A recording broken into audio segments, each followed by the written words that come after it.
Today we're going to be looking at common mistakes you see in many drone videos, especially for people that are new. So if you're new to drone videos and making your own videos, shooting videos, this could be the video for you. Now we're going to look at common mistakes and how to rectify them. So let's get into the video.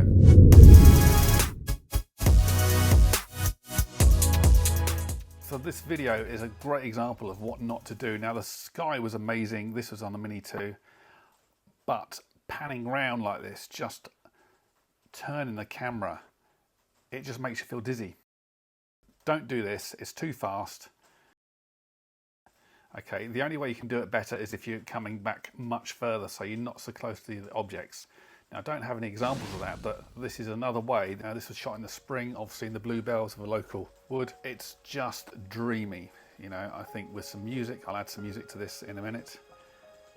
And it just looks, the colour's nice, the separation, you've got a lovely composition, you've got about half and half of the trees and the green and the blue. And here's a few seconds with the music.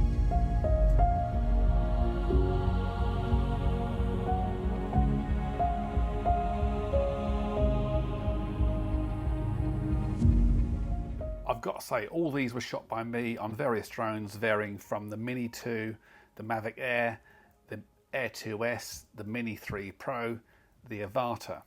It doesn't really matter what drone it is, the mistakes are common throughout people's drone videos and my videos as well. I mean, kind of the whole process is just to learn. And there are many videos out there about the best drone shots, and we're going to look at that, but also we're going to look at how you can maybe do some slightly more advanced stuff as well, and what you do with those videos once you've got them too.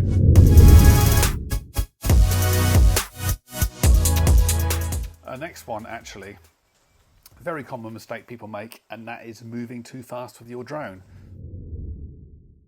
Now there's much better ways you can do this. The trouble is with moving fast is you can't really slow down. It's better to shoot slow and then increase the speed, because you can always speed up, and it's much easier to do that than it is to slow down. So this is an example now of actually flying slower over something. So this actually was with an Avata, and I'll show you a bit later in the edit that you can actually make this faster if you want, or slower. I've flown relatively slowly, as close to the top of the sunflowers as I could get.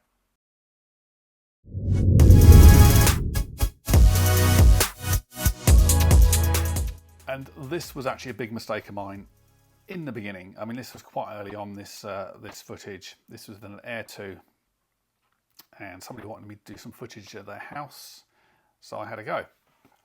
Big mistake here, and this is flying directly into the sun, or filming directly into the sun. You can see that the whole image pretty much is blown out, and the sun actually is quite high in the sky. This was in the winter, but still, it's just ruins the image. Okay, it gets better here, but it's kind of too late before it gets there. If you're going to fly and want to point into the sun, do that in golden hour, and this is a prime example actually. This again with the same drone, only a couple of weeks apart actually. I think this just looks amazing because of the colour of the sky and the way that that light just bathes everything in the scene. The sky is overexposed, but it's orange and not white. I wish I got a longer shot. I think one of the most common mistakes you see and how you fix it. So this is too many movements.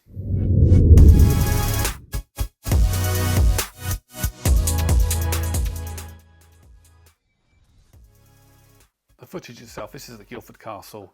This was with the Mini 2, I think. This is a couple of years ago now.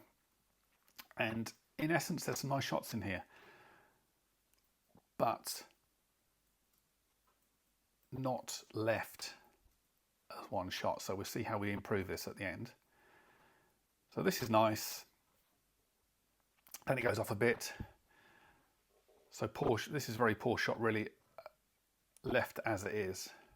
Again, this is not bad. Then the orbit doesn't quite work properly. We'll talk about orbits a little bit later.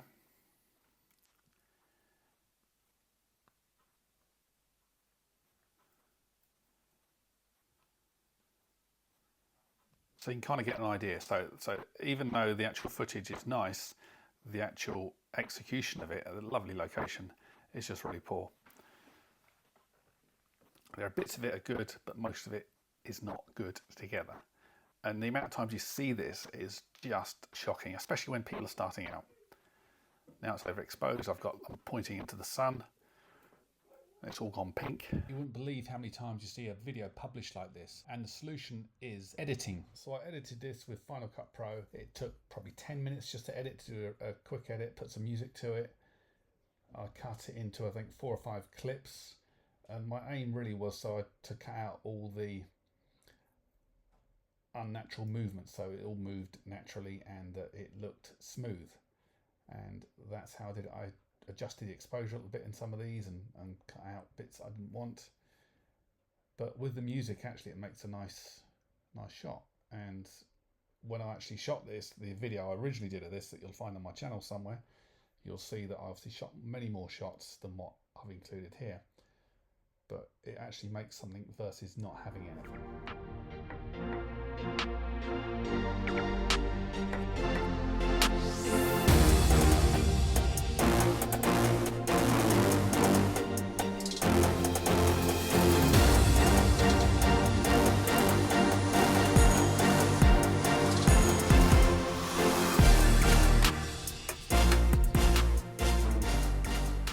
So maybe actually this is a better way to deal with it as well. So this obviously had to be done at the time, but it's just getting your controls and moving it very gently. So you can see we've got a subject that's moving, we've got a ship that's docking. The easy thing to do will be, right, get it in the center and swing the camera around, but then the shot is ruined. So it's just trying to go carefully, move carefully. I'm currently, I guess I'm panning the drone around at the moment, but also now I'm starting to move back and away from the ship a little bit because I realise that it's going to go out of shot.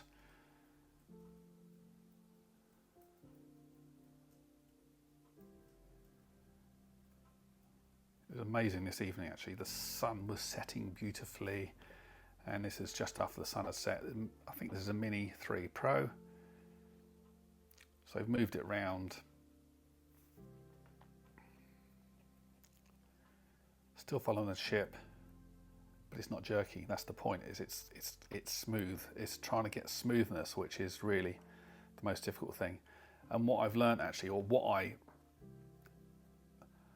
been so impressed with, is the RC controller on the Mini 3 Pro, because I think actually that the controls on that somehow give you a smoother movement. Don't ask me why, but it's smoother with the Mini 3 Pro and also smoother with the Air 2S. You can get much more precise movements. And now it's coming into the port, or about to dock. We've got the Spinnaker Tower there as well. Looks amazing. We've got Spice Island. It's just a really little pretty location in Old Portsmouth. Always people flying drones there.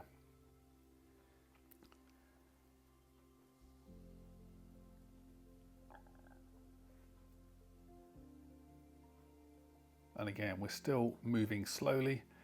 We've come away from the subject a little bit so we can get a bit more of a overview. Really, this is practice. You need to practice. So practice following things, practice orbiting things, and before you know it, you'll be an expert.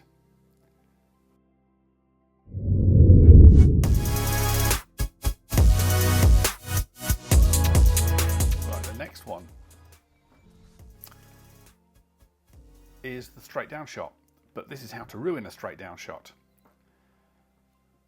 This is at Bedrutham Steps in Cornwall. It's an amazing location. If you ever go to Cornwall, you've got to go there.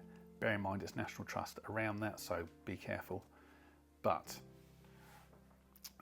that's just amazing. I love that particular. What was I doing?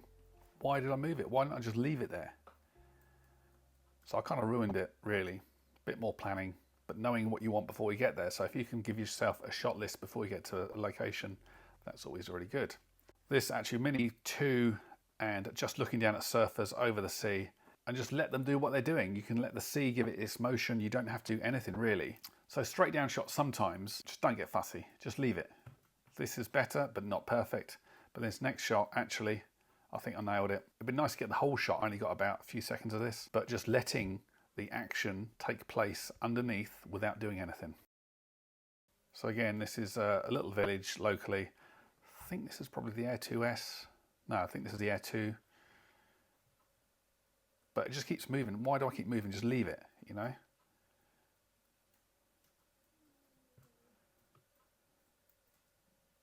So this ultimately is about leaving the shot alone.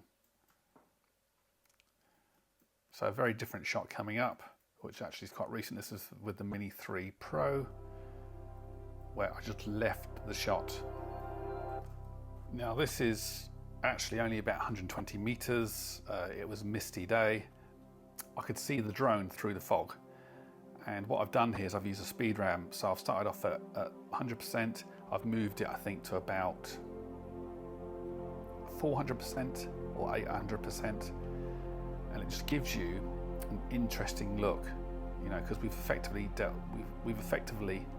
going through time here. So we've gone from a very slow shot to something that's quite dynamic, and then we slow it down again at the end. And with music, it can really make a massive difference. So this is about not fiddling with the shot, just let it do its talking. Just leave your drone there, let it get its video, and then you can edit it. That's the whole point, is editing is very useful.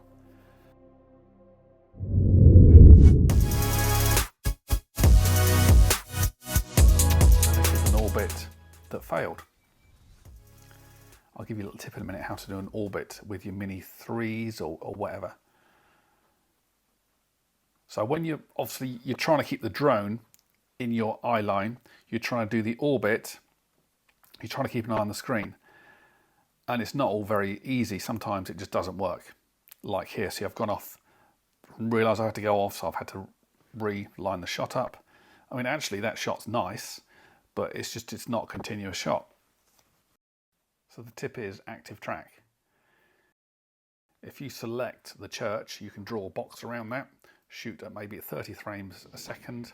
You can concentrate on your drone and where it is without having to look at the screen. You just fly your drone and it will track. So this is Aldershot Lido. I've set this to active track, so I think actually I'm tracking the slides. And this was about a 3-minute shot, 4-minute shot that I was able to condense into maybe a 10-second shot. And it looks cool because of the active track. Obviously we've got a speed ramp in this as well. So speed ramp is when you start at one speed, you increase the speed and then you slow the speed down again.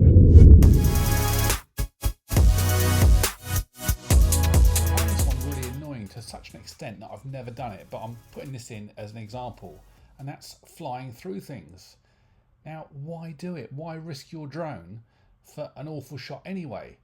If you're going to risk your drone, at least get a decent shot out of it, like this one, but looking straight down. And it just so happens that I'm also in a tower, so this took a lot of practice, a lot of doing. I needed somebody down at the bottom to check that I wasn't crashing into anything, so I could control it. So I had an observer for this, but I love this shot. I just wanted to add it in just for that. I hope you found this video useful. So I'm really passionate about drones and about how to fly them in more places, and if that's the sort of thing you want to do, then this is a channel for you. So thanks for watching, and I'll catch you next time.